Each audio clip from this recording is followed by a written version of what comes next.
Massive thank you as always to our top tier patrons Sarah Turner and Justin Harper. The podcast takes a considerable amount of work, so we really do appreciate everyone's contribution. You can support us too at patreon.com/it's not just in your head. For as little as $3, you can get access to our Discord community where hosts Ecoy, Hero and myself host weekly live discussions, so come join us. Please do rate us on Apple Podcasts and follow us on social media. We're on Reddit, TikTok, Facebook, Twitter and Instagram. And if you have any questions or comments about this episode or the podcast in general, then email itsnotjustinyourhead@gmail.com. And this week's random call out goes to patron with the excellent name Wig Shaker. This week, psychotherapist Harriet Fraad talks with Emily Guendelsberger, author of On the Clock, What Low-Wage Work Did to Me and How It Drives America Insane. Across 3 jobs and in 3 different parts of the country, On the Clock explores the lengths that half of Americans will go to in order to make a living, offering not only a better understanding of the modern workplace, but also surprising solutions to make work more humane for millions of Americans. In the mental health field, too often, we've made it seem as if it's just in your head. The landlord can hijack the rent by 20%. That impacts people's mental health. We can't have a profit-driven mental health care system if we want our people to be connected and healthy. Emily, we love your book so much.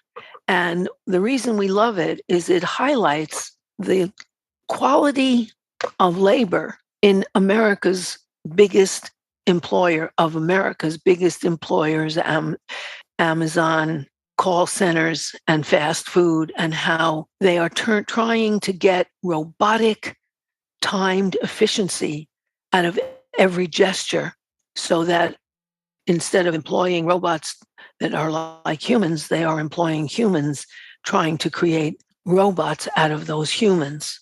And I wonder, reading your wonderful book, how can you organize people like at the Amazon Labor Union warehouse of 8,000 people, after your description of the emotional and physical exhaustion of working at that warehouse, and you're not even wanting to pick up another person at the bus stop because you're just emotionally as well as physically wiped out?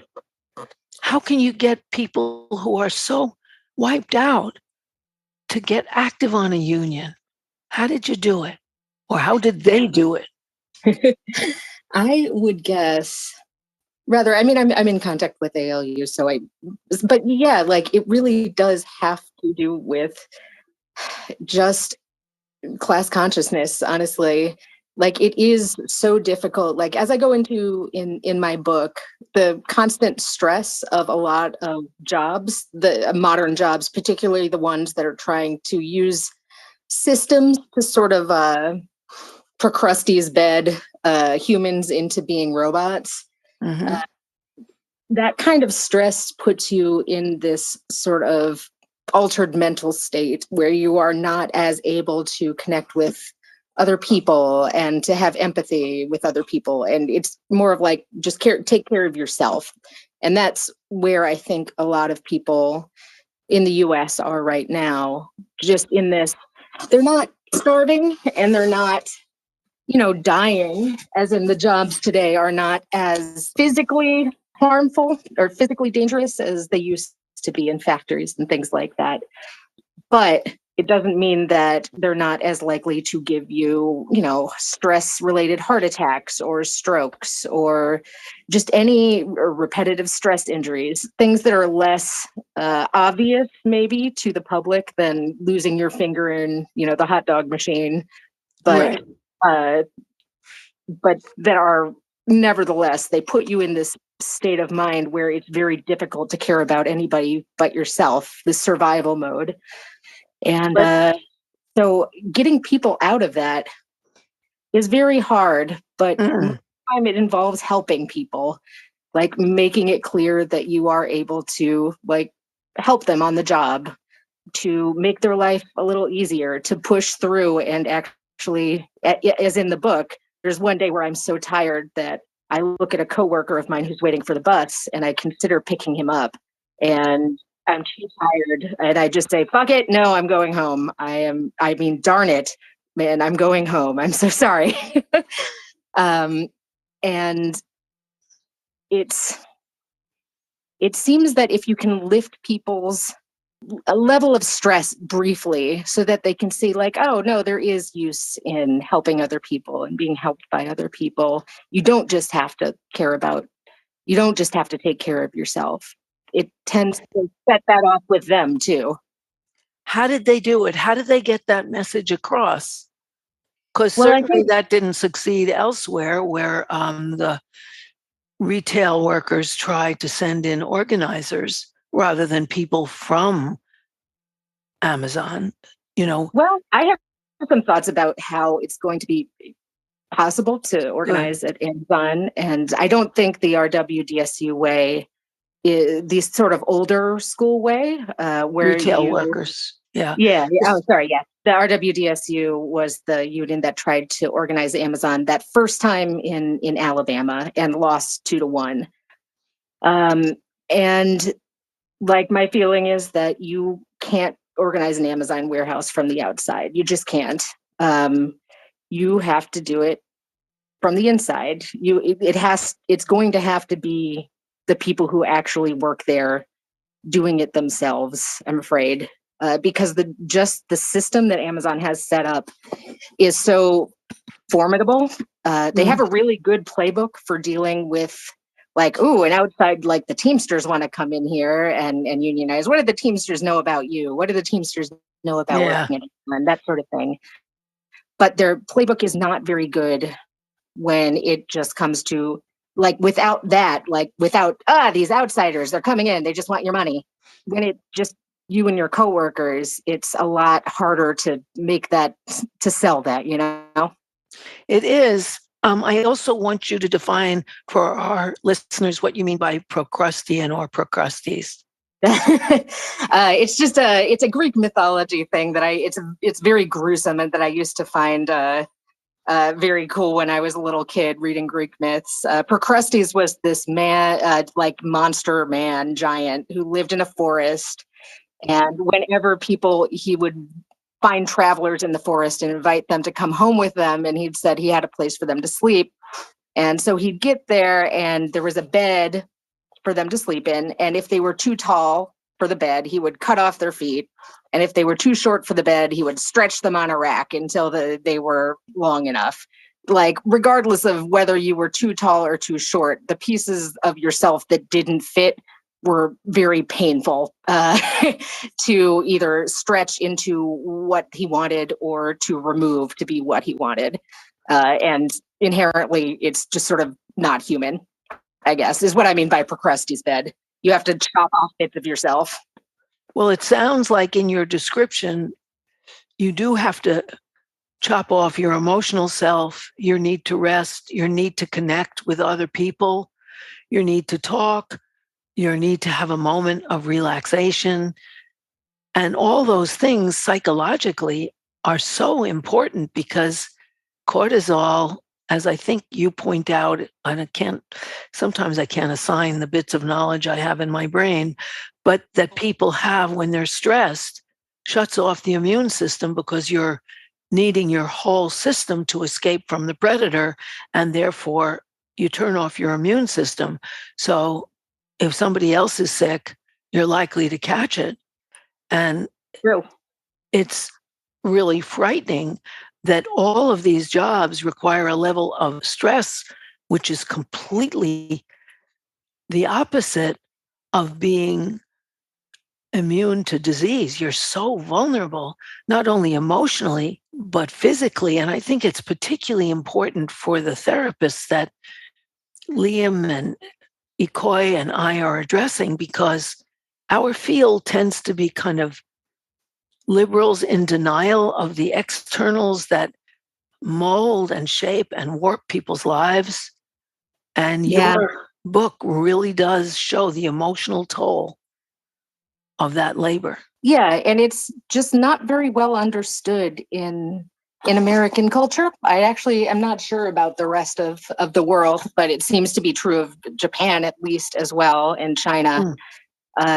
Just this culture of there is no downside to overworking. Yeah. Just like, oh yeah, you just like spend more of your free time working and success, that there's nothing bad that comes out of that other than what's bad. You don't get to read a book or play video games or mess around on the computer or something. See your kids or anything. Yeah, see your kids, I think, is one of the more like the less blow-offable ones by people who are skeptical of it. But yeah, even just like watching TV, messing around with your phone, like doing something that isn't work and isn't stressful is so central to human life. Like we aren't meant to be stressed out all the time. Stress is supposed to be a temporary thing that helps you avoid danger. And when it's all of the time, it just completely breaks your body. For example, and your mind. And your mind. Like you were talking earlier about how like cortisol, like prolonged exposure to cortisol will like shut your immune system off. It shuts a lot of things off. Like when you get that real fight or flight sort of adrenal level of stress, and that you can like feel kind of in your stomach, that means that your body is preparing to like actually fight something. So everything that's not needed for that fight kind of shuts down. Like your digestive system shuts down, you stop growing, your like sex response turns off for the most part. And that's the thing, when you're constantly turning those things off and on like a light switch all day long, it isn't good for you, and it sort of breaks those things. That's why you get ulcers if you are like very stressed out, because you keep switching your digestive system on and off, and it's bad for you. It's the same with so many other things.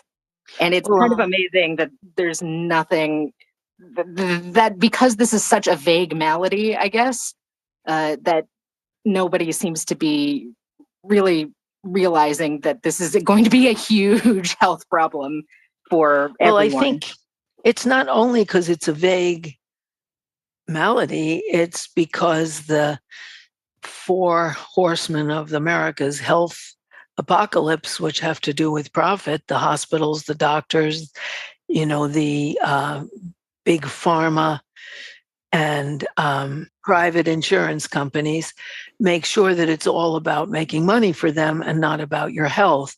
So they're not going to really recognize this as a health hazard and therefore clamp down on the biggest employers of the United States. Like another thing that gets overlooked sometimes, I think, in the mental health fields is like life now is kind of depressing. So it's not so diagnosing people with depression, as somebody who is like really depressed like all the time and has like been stable with medication for many years, but that doesn't change the material facts of just knowing that if humanity can't get it together within the next like 15 to 20 years, maybe less than that, then life on this planet is going to change for the worse irrevocably.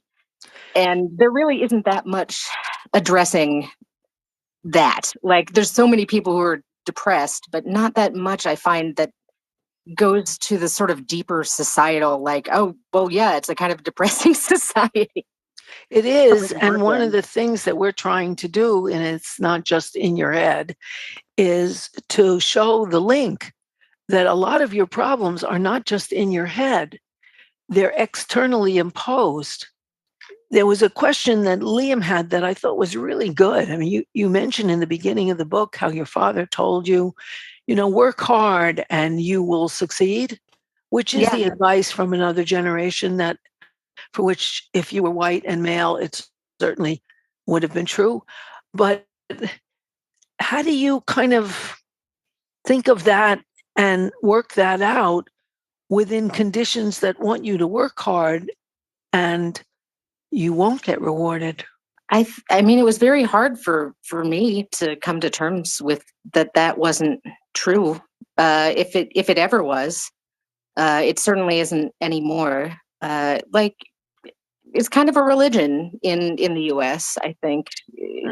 Like, at least it had the same effect on me that I think losing religion does on some people. Like, I also lost my religion, but that was a long time ago, so not so much of a huge effect on me at the time. But this one, like, I was pretty old when I realized that this was not, this isn't how it actually is. And it really throws you for a loop. But I think that being thrown for a loop is like the key thing that everybody kind of needs to do before we're going to be able to change anything. I just have been noticing whenever I talk to people about this sort of thing, that's the thing that you have to clear out of their heads before they're ready to take action. The idea of just like, oh yeah, well, obviously it's just like my dad told me, just work really hard, ask to do more, and obviously, you'll be rewarded for your hard work. When people think that, it's this very individualist sort of ethos. It's the same sort of like, just take care of yourself. Right now, it's too hard to do anything but take care of yourself. So you just do what you need to get by. And like, it's getting people out of that is the key to organizing and actually doing something about the conditions that, again, are not just true of Amazon. This is also true in most warehouses. Like Target, one is like Amazon's big competitor.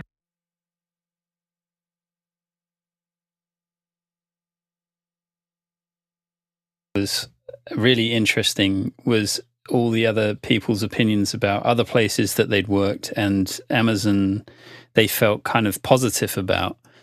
And maybe I'm just sort of naive, but it was really good in a way reading that. Like that there's a sort of like, this isn't a straightforward like Amazon bad story. This is like, there is a lot of complicated things at play here. This is the state of employment, and that there are sort of pros and cons to certain things, like this idea of being tracked, all your movements every second of the day. Fucking terrifying. Like, just you can swear. I'm just probably going to drop a few F-bombs. But the okay, good. I was I was not sure. Like, no. Sorry. Yeah, those American bombs are all right. All right. And but I thought it was kind of interesting that one of the people you were working with liked the tracking, because it meant that like the slackers could get caught, like that they didn't have to, they would be seen for trying hard, and so they felt like they would be rewarded for their efforts. Whereas in previous workplaces where you weren't tracked, like you would have to pick up the slack that someone else was, slacking off. It's all just really, again, there's just sort of layers of, it's not sort of straightforward. It was quite interesting that there was, it was seen as positives. But I think in some ways it goes to what you were saying just a moment ago, which is this idea of you have to get through a bunch of that sort of ideological stuff before anything's going to sort of shift in people. Because one of your work colleagues in Amazon said, I don't think we should have to like do all this just to prove we're worth food and shelter. And that, from what I remember, that was someone who's quite positive about the workplace. But after a drink or two, they're able to be a bit more honest. Like when you actually, that's the thing with most people. Like, I found organizing in general, which I've gotten into a little bit. People get these concepts. They're not stupid, People are pretty smart most of the time. And like, I don't know, like it's clear. Like, there's these things that like you say because you have to believe them, things at a place like Amazon in order to stay sane, I think. Things like, yeah, people are noticing what I'm doing. People are noticing that I have good stats, or like my rate is good, or like that's why this is worth it. Because otherwise you don't really have a reason to. But like it only takes it's just like this very thin layer of like, oh yeah, it's just like, I don't know, why are people complaining so much? Like blah blah blah blah blah blah blah. But like, talk to them for more than 5 minutes, and they know what's up. Like they know what's not there. They just are not particularly confident that there's anything that can be done about it. And that's where you got to go. That's Not powerful. whether, yeah. Where you discuss that idea of the power hour, that they reward people who have gotten so much done within an hour. And then it turns out the reward is worth about $1. And when you talk to Eli, who gets power hour, and the other travelers who are some of the most politically savvy people that you talk about, Eli says, yeah, he got the power hour, but towards the end of the Christmas season, when he knew they couldn't afford to fire him, he just sat there for 48 minutes with his own thoughts, because he knew he could get away with it, because he was saying, you're calculating me, you're watching me, well, I can calculate you too. And in a sense, that's what the union does. Oh yeah? You're calculating us? Well, we're calculating each other. What can we do together to change this? And that's so powerful in the book. Also, it did occur to me that Black people are less unrealistic, because starting with slavery, no matter what good workers they weren't going to be freed. And the idea that you will get so far ahead if you work hard is less compelling if you're discriminated against from the get-go because you're brown, which looks like one of the things that happened to the lead organizer there, Chris Smalls, when he was passed over all the time as a brown, hard, working, smart man. That was really powerful. And I think it explains why he and Derek Palmer, who were kind of spearheading the original union effort, kind of knew we'll only get ahead if we push ahead as a group, because individually we're dead in the water. Yeah. That's the thing with the ALU, though. I was just talking to somebody about this. Explain what ALU is for our listeners. Yeah, Amazon Labor Union, which is the one that emerged from JFK 8 up in Staten Island. So their fulfillment center, which was like 8,000 people, unionized, and then there is a smaller place across the street, a sortation center that had about 2,000 people, or maybe it was 1,500, and that very recently voted not to unionize. So Amazon Labor Union was the group behind both of those. And yeah, like, here's the thing about Amazon Labor Union is that one was, I mean, the impetus for that came from, like, you got to remember where it started, and where it started was way back at the beginning of COVID, when they had, refrigerator trucks on the streets of New York to house all of the dead bodies. Like, it was like, people forget, I think, sometimes how scary that was, those really early days, and how and especially how scary it was in New York. That's where it started. And I think that is part of why they were so successful, is they actually had some like life and death at the time seeming stakes. And them being the first to ever manage to do this, they were able to really take advantage of the press and of support from outside unions. And I mean, I was just up there the other day, and they had people like representatives of other unions, of the press, like they had all that support. They were all there. Whereas it's not going to be as easy for the 3rd or 5th or 10th Amazon warehouse to take advantage of those same things, because people get bored. And people also like, unfortunately, like the press tends to be central to New York, and anywhere that isn't New York isn't, just by nature, just isn't treated as if it's of the same importance. It's true. Also, local newspapers have been basically shut down as Gannett and the huge journalism places have bought them up, so they don't have that kind of coverage. Yeah, it's really too bad. Yeah. Yeah, it's interesting what you said earlier on as well, like the idea that part of forming a union or creating an environment where having those conversations might be okay is in helping people, which is fascinating. Actually, when you think about it, of course, it's the polar opposite of what a corporation cares about. Mm-hmm. So it's like the key weakness, and that's where you can be effective, is because you can show empathy, you can help people out, and in doing that, you connect with something that the corporations just don't know or don't care about until they have to. And like fundamentally don't understand too.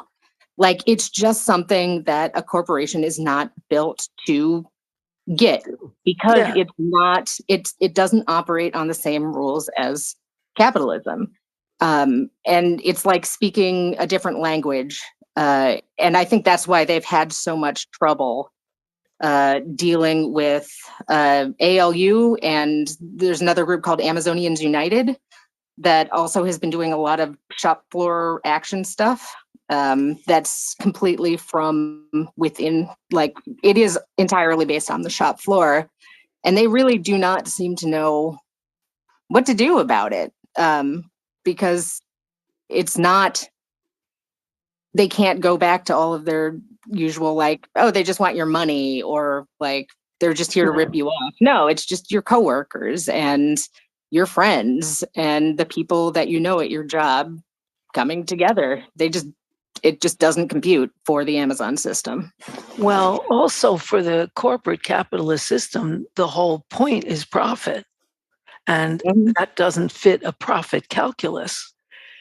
And I wonder, I mean, it does sound from reading your book like one of the big benefits, and this is particularly important for our audience, one of the big benefits is psychological benefits, that people don't feel anymore resigned to being reduced to robotic repetitions until they're exhausted, but they have another vision.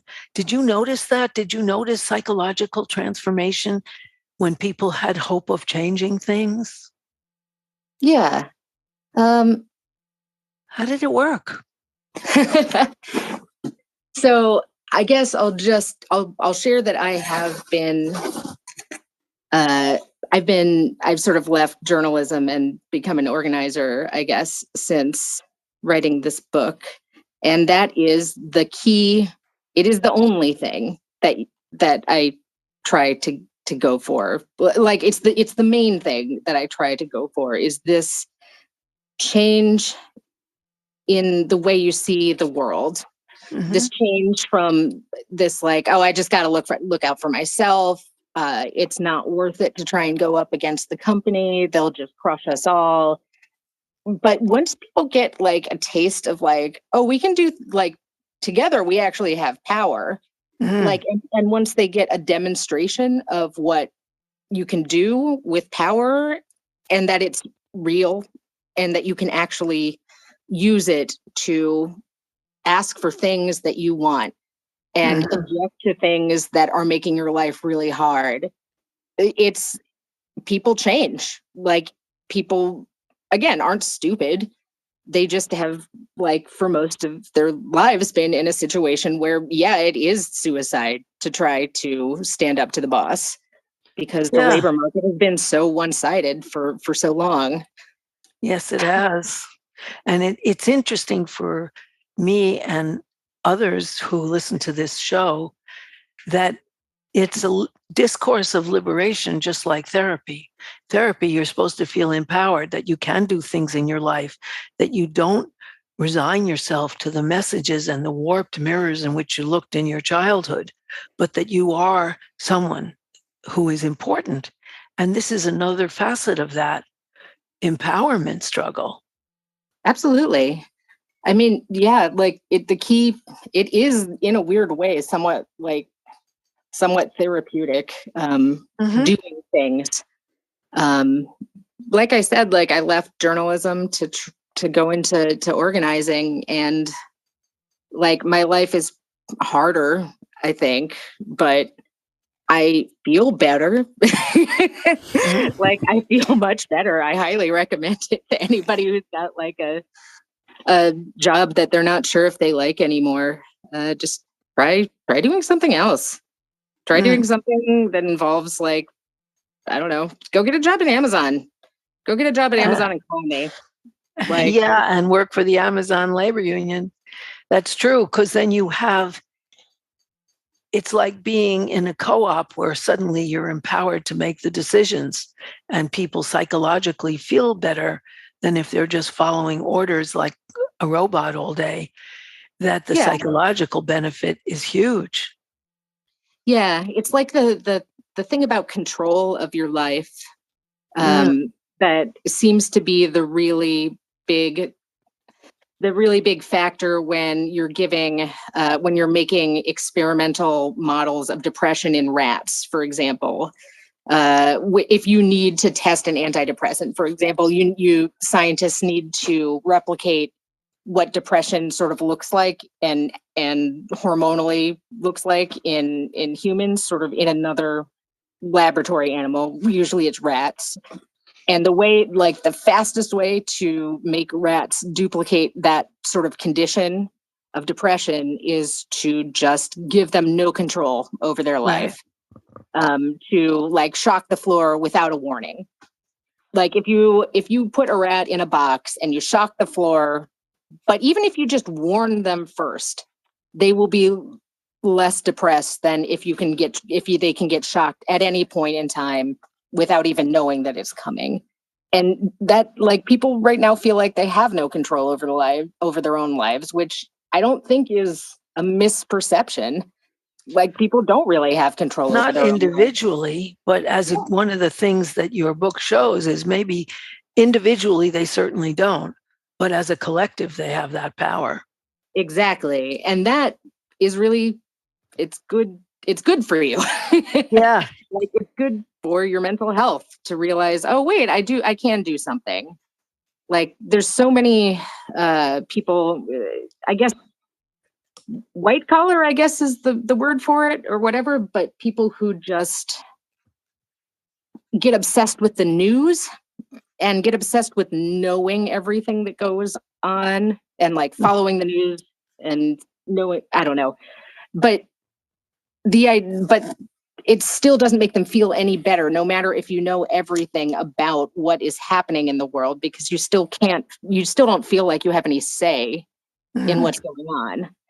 Whereas, like, once you start realizing, oh, I can change things, like things change all the time. And actually doing something about it, at least from your results may vary, but my personal experience has been it's very healthy feeling. My experience as a therapist is that it's transformative to not feel, also because humans are social animals, and the more isolated we are, the worse off. That's why most countries, unfortunately not ours, have outlawed solitary confinement as a cruel and unusual punishment, because we're social animals and we need each other. And the more we're connected, the better off we are. It's true. Emotionally, as well as in terms of politics. And the description of sort of being very much alone at the warehouse was upsetting in many ways, but also like algorithmically on purpose so that you don't slow down, so you're not inefficient and all that stuff. It was definitely Well, it was even more alienating, to be honest. Like, I have worked in an Amazon warehouse since the book came out, believe it or not. They've hired me twice. And the one that I worked in briefly, very near the beginning of the pandemic, was a robot pick one. So unlike in my book where I describe walking around these huge walls and this like labyrinth of shelving that housed all of the stuff that we were sending to people, and pulling things out of actual cardboard shelves. Now, it's almost worse in that it's kind of maybe better for your body in that you're not walking so much, but you are alone all day. And a robot that looks like a little Roomba will go and sort of fetch you a shelf at the station, and the shelf will come to you, and then you reach out and you grab the thing from the shelf, and then the shelf goes away. But you are alone all day. Like, there is nobody to talk to. It is really rough. Wow. That's the thing. Like, when you talk about people being in solitary confinement, they're really, like, it's obvious how bad for people solitary confinement is because it's supposed to be a punishment. But people don't think that much about the ill effects of like highly routinized and isolated work. Like, if you're doing that 10 hours a day alone and you can't even listen to like an audiobook or music or do anything with your brain other than, all right, here's an item, here's an item, here's an item, and doing that all like a robot, like, it'll drive you crazy. I was very impressed in your book the way you talked about having the MP3 player, tiny one, hidden under your hat, so you could hear books on tape and you could hear music, in rebellion against the utter isolation where you can't stop and talk to anybody, or you can't do anything. You can't bond. It's not like there's a water cooler. You're monitored even when you go to the bathroom. So you had that way of foiling the system with an invisible device, invisible to them, that allowed you to connect with humanity through books on tape or music, which was ingenious, but you could see why it was so necessary. Oh boy, it sure was necessary. I don't know how people get by. I know a lot of people do the trick where they just sneak in, especially nowadays that you don't have an act. I believe when I did that, I had to like have the wire going down my back to connect to my actual phone. But I think it's a lot easier now to sneak in a wireless earbud. That's the thing about technology, is like, it advances regardless of who likes it or not, and who it helps and who it doesn't help. So sometimes technology, even though it generally goes against workers, sometimes it can help us. Yeah, well, that was a very interesting way that you prevented yourself from going insane, that you did connect. And everything is geared towards isolation there, so that people not only are doing routinized, miserable work, but doing it utterly alone to keep up.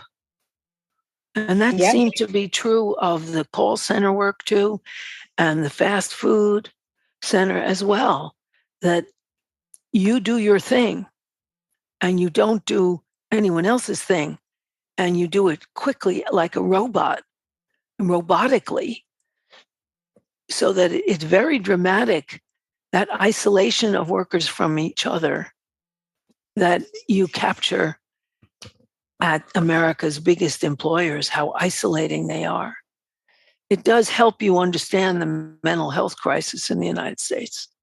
Definitely. Even though, also we do learn that Amazon's turnover rate used to be 150%. Now it's around 100%. No matter how desperate people are, they at Walmart and all of those places have a huge turnover rate because people just can't bear it.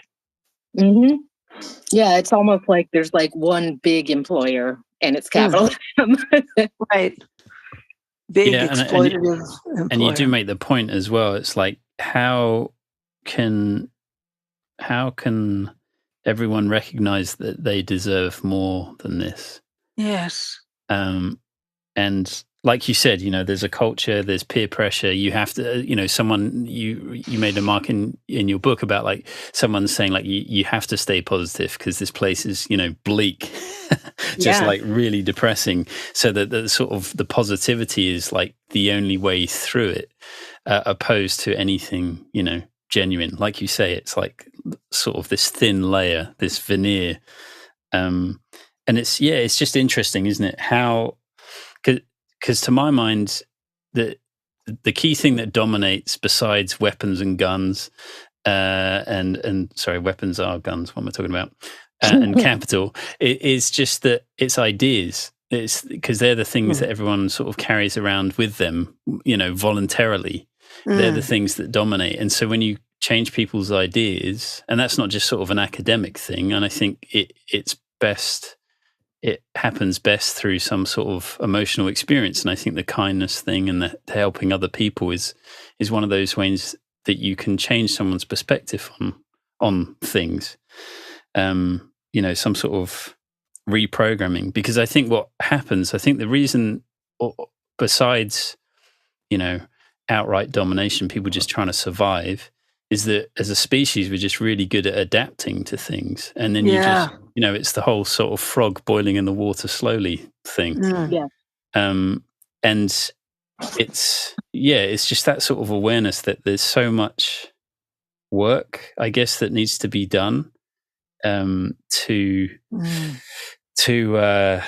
get back to a place where people have some element of control over their lives, that all has to be wrestled back from these corporations. And that's so important. I mean, the way I see it, which really does make the work of unionizing and changing on the job through the unity of the fact that we do all the work, is that if you think of that reality is what we see it as, that meaning and reality go together like a railroad track in the distance. They seem to converge, but they never do.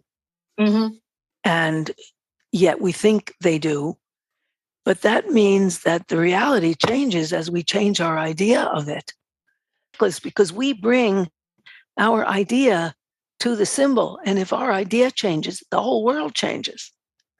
So it's so important.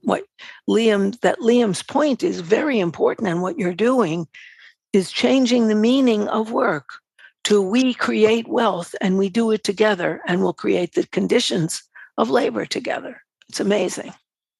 Yeah, it's very much like I get into it a little bit, but like there's like almost like a language problem, I think, between like class-wise in America, in that the way that we talk about work just means completely different things. Like if somebody who works at Amazon in an Amazon warehouse says that the insurance is good, that means a really different thing than if somebody at Amazon who works in the main office coding or something says that their insurance is good. Their insurance is probably not the same, but it is probably like they both are speaking the truth, but their insurance is not the same as they see it. Yeah, and the insurance that you get in the warehouse is not as good as the one that you get in the main office. But I guess I think about that bumper sticker, or a cross stitch thing. My grandma had a cross stitch of this. Give me like the strength to change what I can, the grace to accept what I can't, and the wisdom to know the difference, right? It's just the know the difference part. Like all you're doing is just like people can generally get behind the strength to change what you can and the grace to accept what you can't. All you need to do is sort of like just squinch over the like wisdom, where the dividing line between those things is. And that's not as hard as people think it is. Yeah, because somewhere I think they understand that labor produces all wealth and that everything you see is built by people's work. But even if that's a repressed consciousness in the United States, And yet people understand it somewhere. Yeah, well, it's fascinating what you were talking about, where I think it occurs presumably in all workplaces, is this idea of time being stolen. Like if you're not sort of like on it every minute, you're stealing from the company. And it's like, obviously you can't say this in the room, but it's like, well, by definition, profit is, it's wage theft. So, but obviously you just get kicked out straight away if you're being a smart ass. But it's like, that to my mind is where the culture, the stuff has to merge or change, right? Is that you are, from the word go, you are being sort of told this stuff and told to accept it. And like you say, no one's stupid. Everyone sort of sees through the bullshit. But at the same time, there's also they don't, because there's that sort of bravado of like, people who complain about Amazon are just sort of lazy. And that like, if you just have a good attitude and you just work hard, you'll get places. And it's a war of ideas. And, the reality is obviously, pain and vending machines for pain relief and all that sort of stuff. But it's still... Again, that's not that bad. The vending machines with the Advil in them, like, that's not... Yes, it is. It's one of the details that gets pulled out of my book a lot because it says something. Like it really, it's a very good way to express what it feels like to work there in a very short amount of, in very few words. But that's the thing, like, it's pretty much the same anywhere else, but they don't give you the Tylenol. Do you know what I don't know. I always hate to hit up Amazon on things that are not actually bad about them. Right, yeah, you break it down like multiple choice. Like if you're a company, you're going to do A, B, C, D, or E, and one of them is put the pills there, and it's sort of a practical solution. And like you said, it's out of the box, but it's just indicative. But it's also like none of the other, like most other warehouses are just like none of the above. Just keep doing what you're doing. Screw you guys. Right, yeah. But you point out that the only reason they put the vending machines there was the line at the medical office was so long it was obstructing production. That's what they said. So it wasn't exactly compassion. It was the profit motive that spurred them. So, Yeah, I just always get like, it's not the word, like, I get all like weird about it. It's like, that's not the one to focus on. Yeah. No, I definitely got the vibe that was essential for the job. But it is. Like, and that's a thing for sure. Yeah. But it's also essential in other jobs. What you present, Emily, is that it is painful to work there, and they're presenting you with drugs that mask your pain. Yes. On a psychological and intellectual as well as physical level. So I think people are drawn to that vending machine with painkillers because the whole business is dehumanizing and painful on every level. For sure. They want to numb you to the pain that you're enduring is really important, I think. That's why people like that analogy. Yeah. I think another thing is like if you go to any Amazon warehouse parking lot during shift change or during break, like parking lot always smells like weed, just like in all Amazon warehouses I've ever been to. Yeah. And I mean that's another way people like ease the mental pain of just being alone and bored to death all the time. Yeah, and that as a sort of attached to it, but as a side, the call center stuff and the sort of the abuse that you get and how that's a sort of equally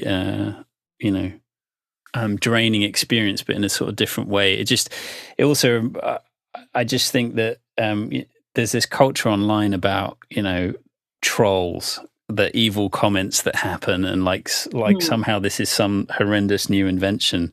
And reading about all the call center stuff, I'm just like, yeah, everyone who's ever worked in a call center saw the internet comment section coming miles off. Yeah, it's just like, yeah, what people sometimes, I think, who, like, I get into it a little bit in the book about, like, I was talking about rats earlier, and like talking about how, like, if you put one in a position with no control, it will get depressed. Like, not technically depressed, like mice can't get depressed, but it will mimic the human expression of depression, right?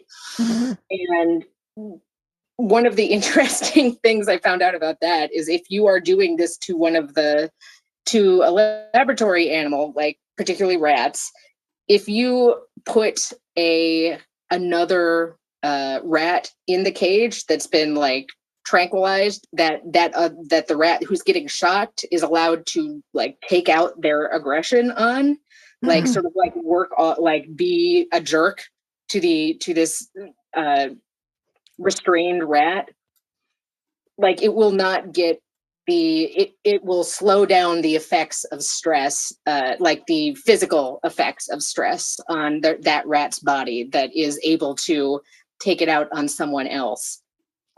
So that is what I tend to see as going on with people who are what I refer to as screamers in the book, in all areas of life, whether it's like screaming at you if you're a fast food worker, or screaming at you at a call center, or like when I used to go to school board meetings or zoning meetings or whatever when I was a reporter. There's like every couple times you'll just get somebody who's nuts and just like absolutely loses it on the zoning board, or just a not very appropriate place to lose it.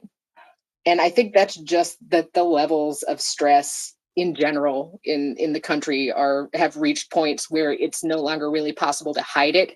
It's just like oozing out of every crack, sort of. And that's one way that comes into being. Yeah, it's a brilliant point. And I think also, you make the sort of, you paint the picture really well, the sort of mad bind that you're in, which is you don't have a release in the call center. You're not allowed to be negative. And so that, that shit has to go somewhere. And so it's just, it's that sort of psychological toll it all takes on you, because you have to be this sort of positive force the whole time, and you're just stuck in that state. It's but at the same time, you show how somebody on her lunch hour or her break time is expecting fast service that you can't provide, and has no other vehicle for her frustration. And so you present the frustration on both sides, which is very important, because you're an allowable target because you're doing scut work for a big corporation. And yet they have real frustration at the service they're getting. Yeah. Like, I got yelled at a bunch of times, like at these jobs, like particularly the second two, which were a call center and a McDonald's. I actually didn't get yelled at that much in Amazon, but like anything where you interact with customers, you're like, one of the parts of your job is to just,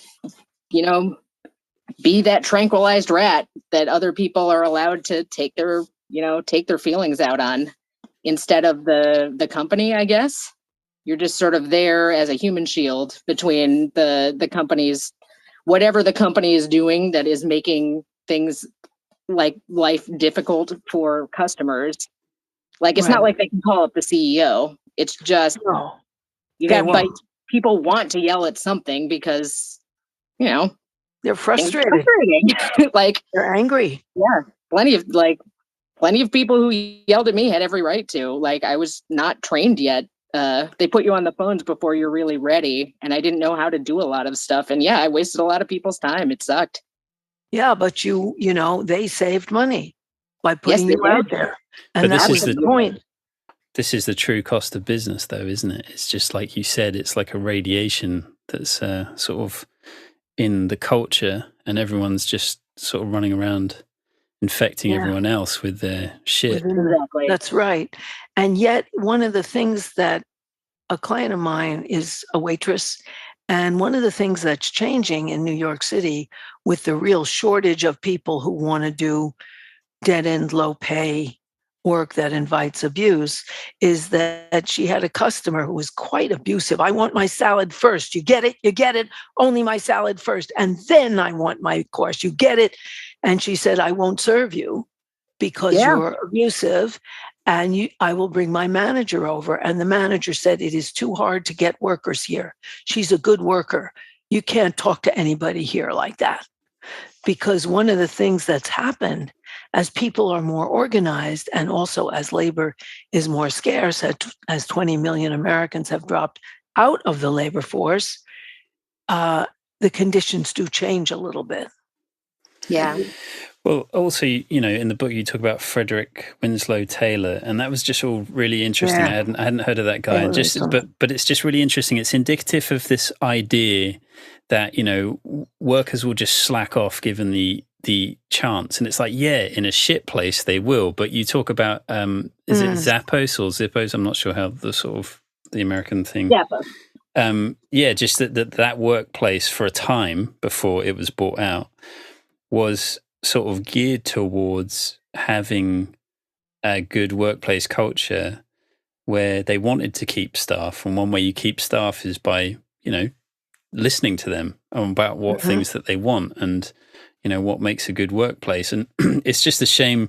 I guess it was never going to go this way. But when a traditional business converts to an employee-owned business or a co-op or whatever, that becomes the ultimate extension of that intent of like, let's make this a workplace for the workers. Like that's the ultimate end game. But instead, they fucking sold it to Amazon. So, and by all accounts from everything you wrote, that's when it just completely changed the atmosphere of that place. Yeah.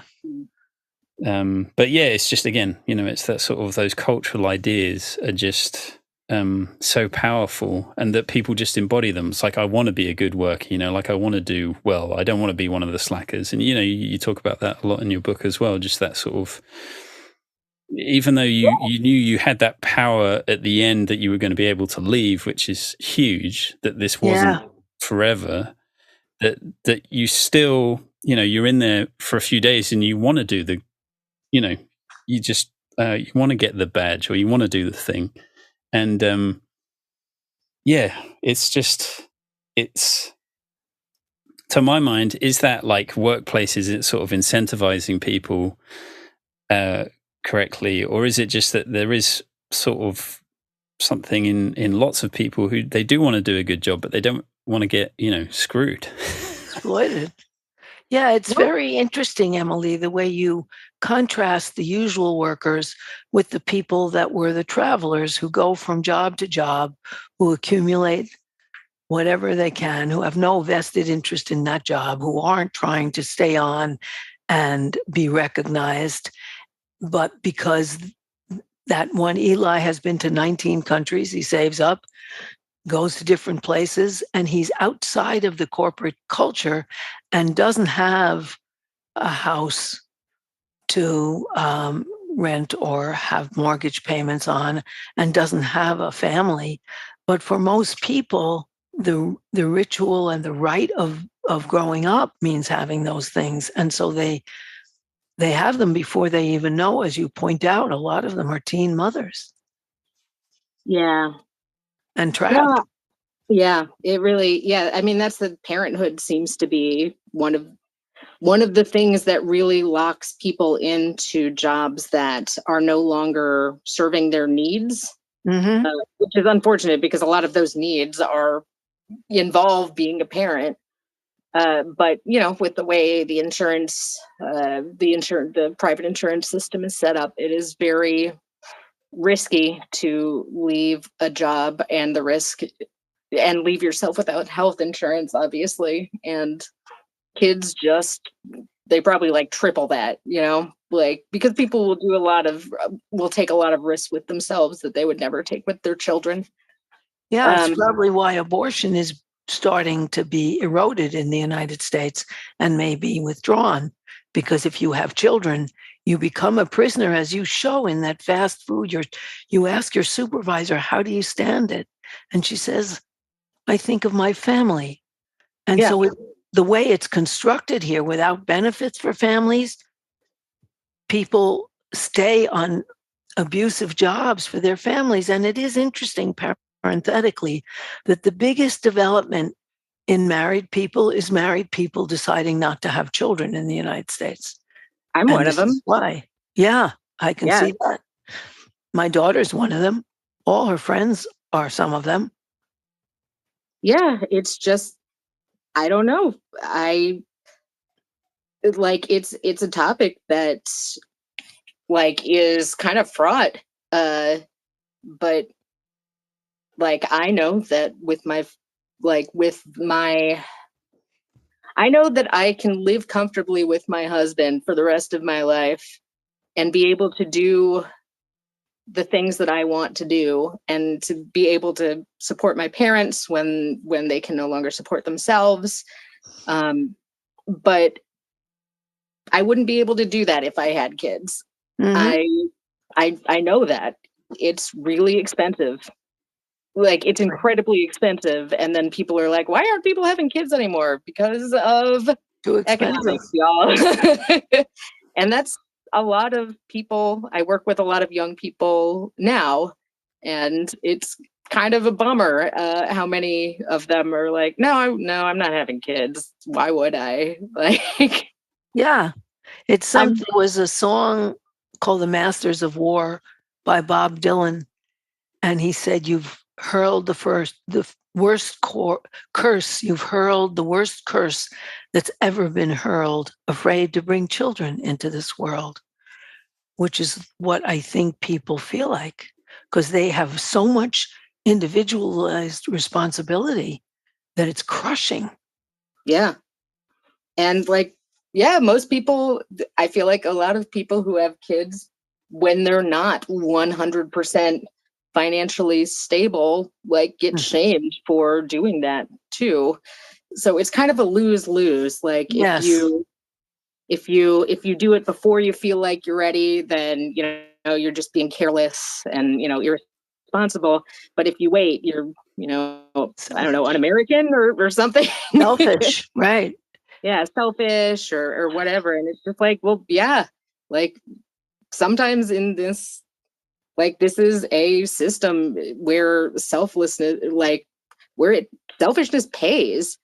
Like, absolutely. It's the only thing that does. So it's true, because you don't get help, and capitalism takes that away from you. And the United States is really the worst on that. Even England at least has free healthcare. That there is no way that a working class family in the United States can do that, because the overwhelming majority of people don't even have $400 in case of the worst emergency. Yeah. So you can't survive. Yeah, exactly.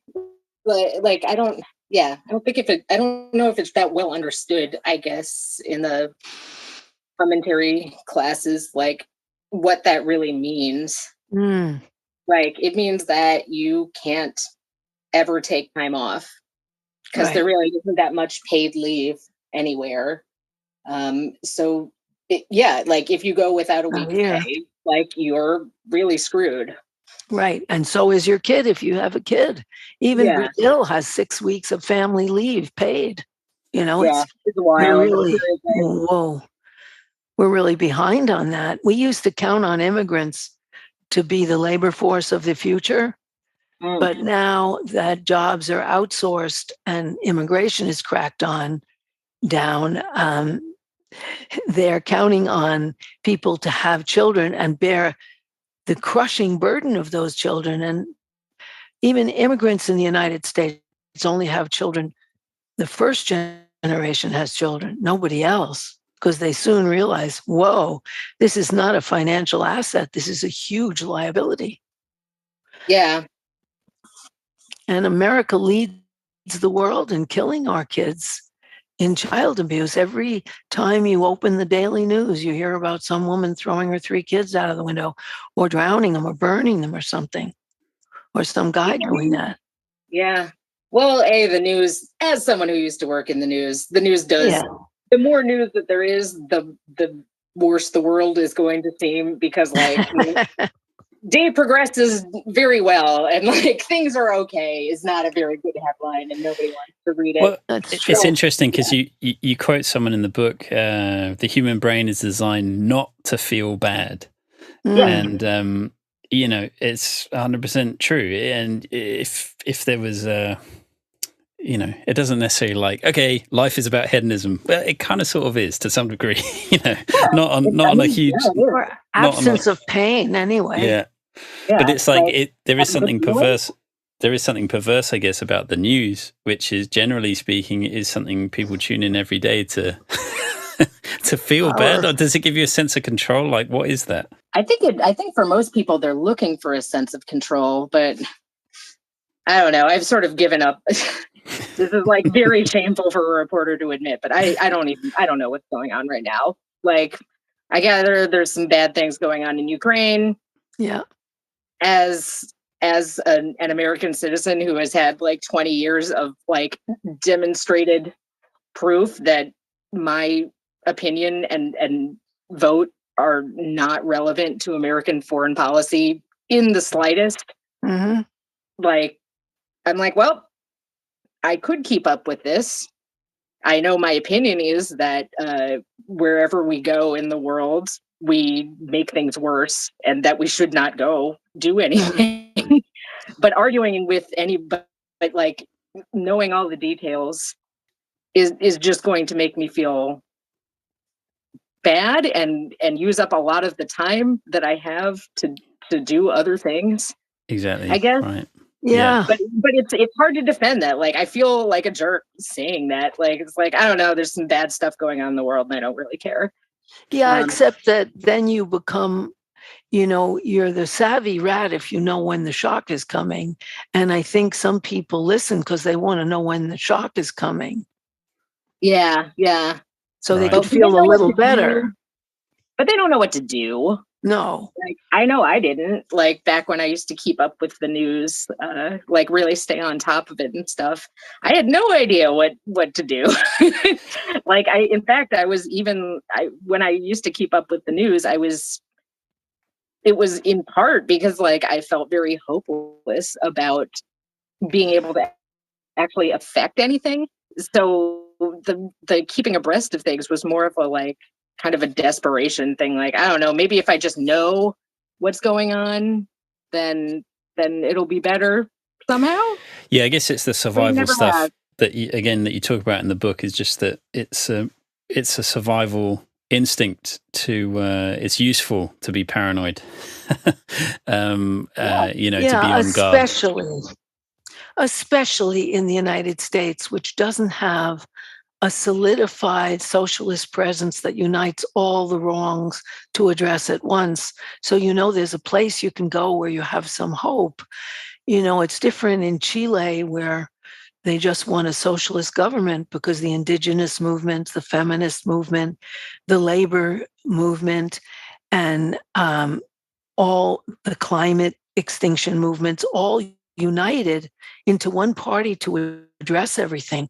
So people can know where they go, and they won because that's so hopeful, which is why abortion won in Argentina.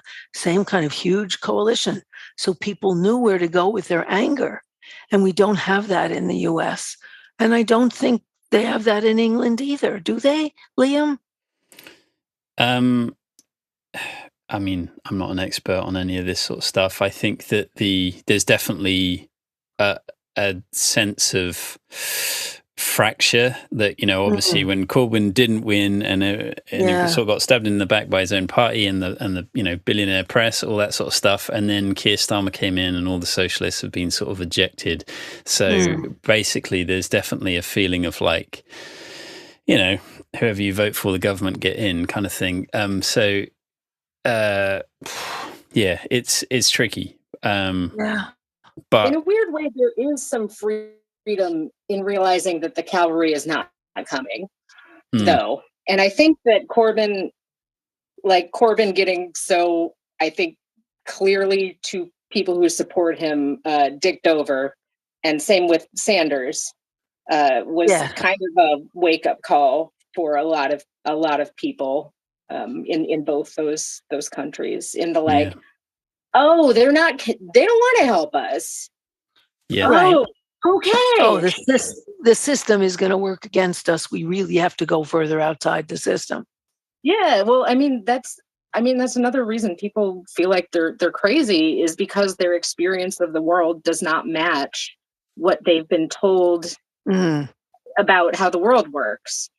And once you can make that, again, like move that wisdom to know the difference, move that line of what the difference is between what I can accept or what I can change and what I must accept.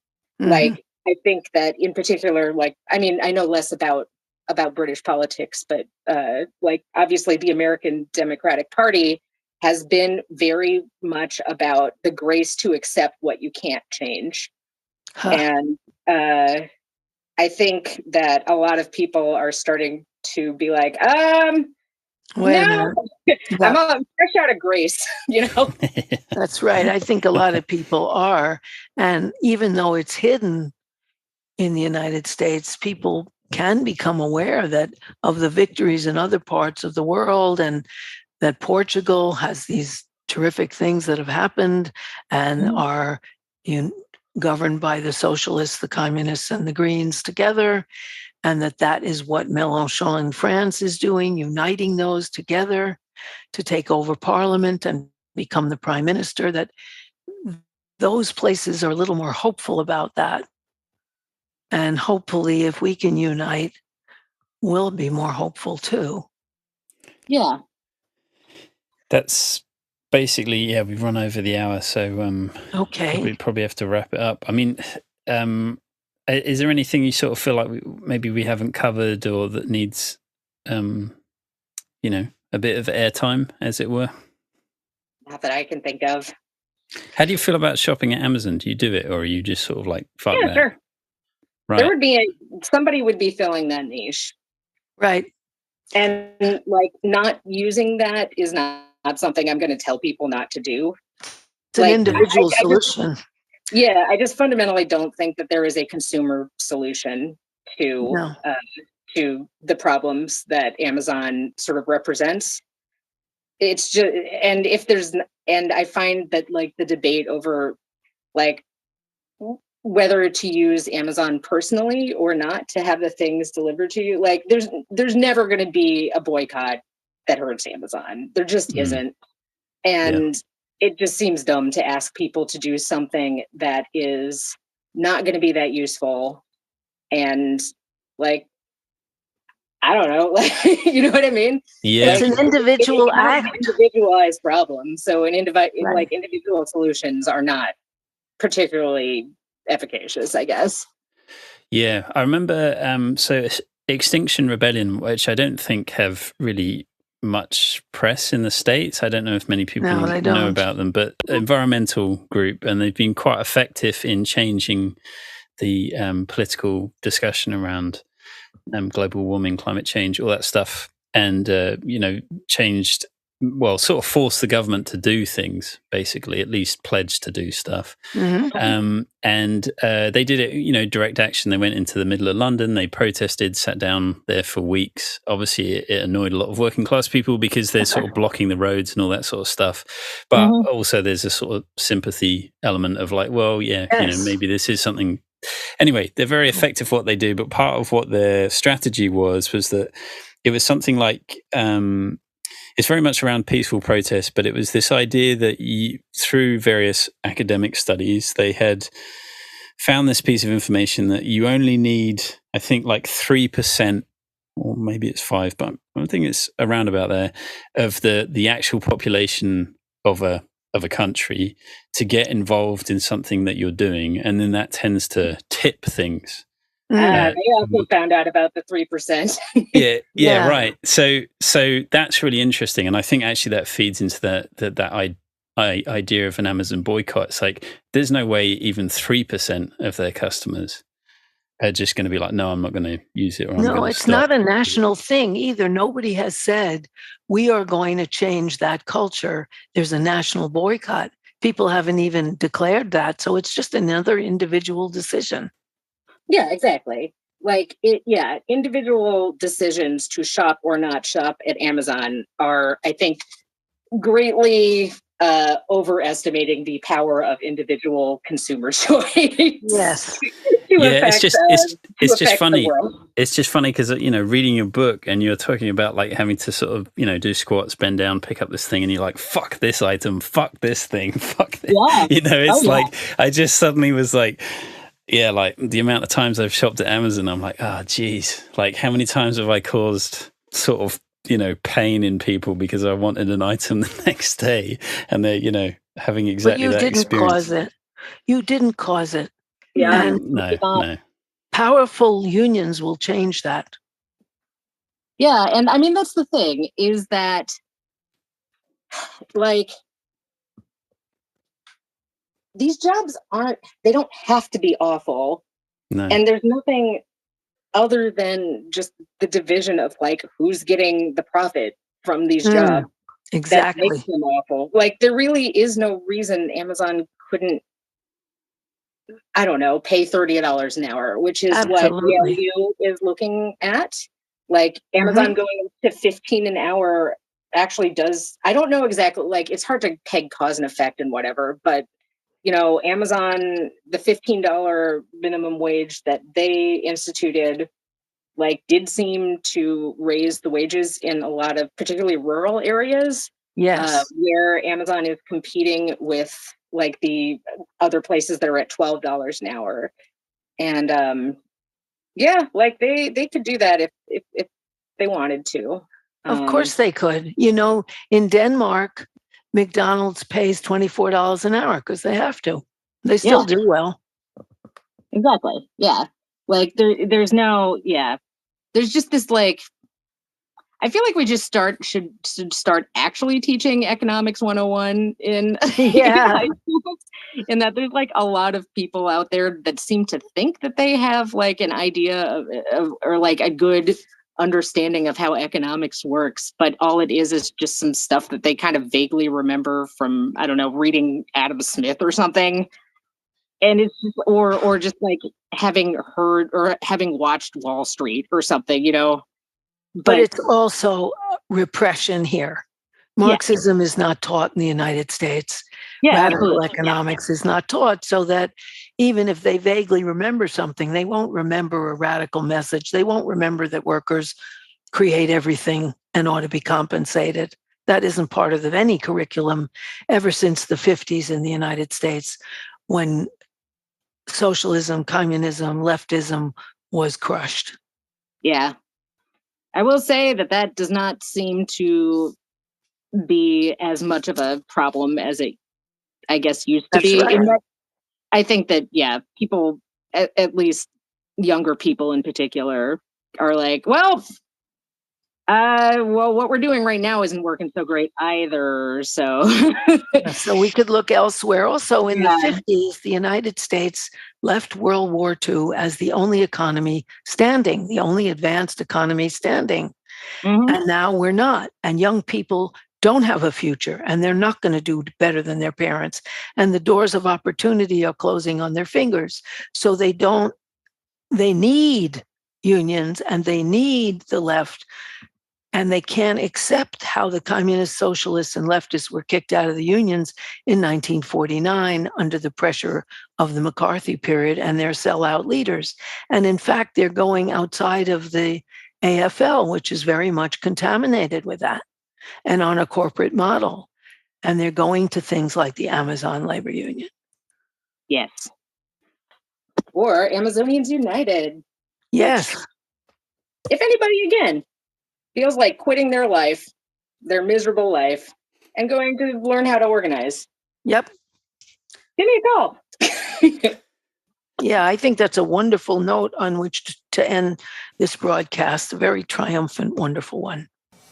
Massive thank you as always to our VIP patrons, Rebecca Johns, Sheena Belmas, Alexander Lashley, Jennifer Cox, Seamus O'Connell, Alex Placito, and Bruce Rogers Vaughan. If you have enjoyed anything you've heard Harriet say in this program, you will definitely enjoy Capitalism Hits Home, which is a solo program that Harriet does through Democracy at Work, which is a worker-owned cooperative that produces other great programs such as Economic Update with Richard Wolff and the Anti-Capitalist Chronicles with David Harvey. I can't recommend enough that everyone also listen to Capitalism Hits Home if you enjoy It's Not Just in Your Head.